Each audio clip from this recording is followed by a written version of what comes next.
হরি ওম। জয়ত শ্রী শ্রী বাবামণি। আজকের আলোচনার বিষয় কোন ধর্ম বড়। শ্রী শ্রী স্বামী স্বরূপানন্দ পরমহংসদেবের উপদেশবাণী অখণ্ড সংহিতা ষষ্ঠ খণ্ড হইতে সংগৃহীত।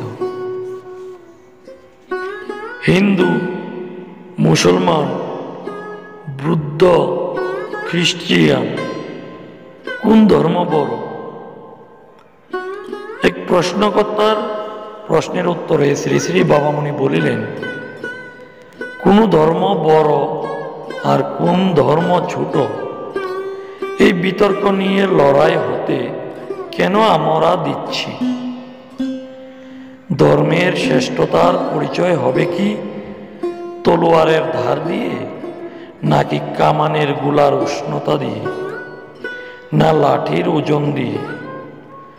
কোন ধর্ম কেমন মানুষ সৃষ্টি করে, তাই দিয়েই হবে ধর্মের শ্রেষ্ঠতার আর নিকৃষ্টতার বিচার।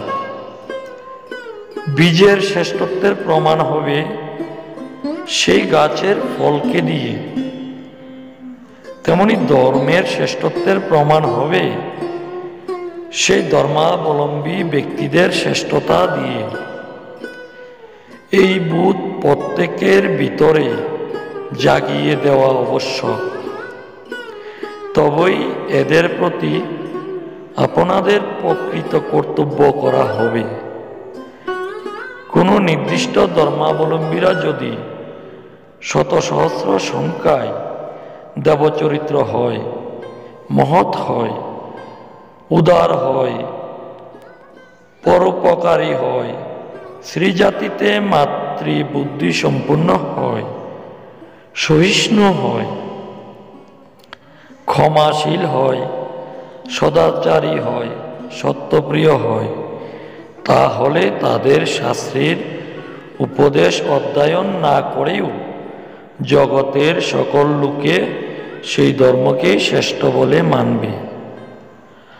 আর যদি সেই ধর্মাবলম্বীরা দলে দলে পরগৃহে অগ্নিসংযোগ করে, লুণ্ঠন বৃত্তি করে, পরের মেয়েকে চুরি করতে উল্লাসিত হয়, অসহিষ্ণু অত্যাচারী ও অসত্যাশ্রয়ী হয়, আর সেই সমাজের শ্রেষ্ঠ ব্যক্তিরা এইসব কাণ্ড দেখেও যদি প্রতিবাদ না করেন বা প্রশ্রয় দেন, তাহলে তাদের ধর্মশাস্ত্রে যত ভালো ভালো উপদেশই থাকুক না কেন, তাদের স্মৃতি গ্রন্থে যত মঙ্গলময় উপদেশই প্রদান করা হয়ে থাকুক না কেন, জগতের লোক তাদের ধর্মকে শ্রেষ্ঠ বলে জ্ঞান করবে না। এই কথাটি সধর্মী মাত্রাকেই বুঝিয়ে দেওয়া আমাদের কর্তব্য।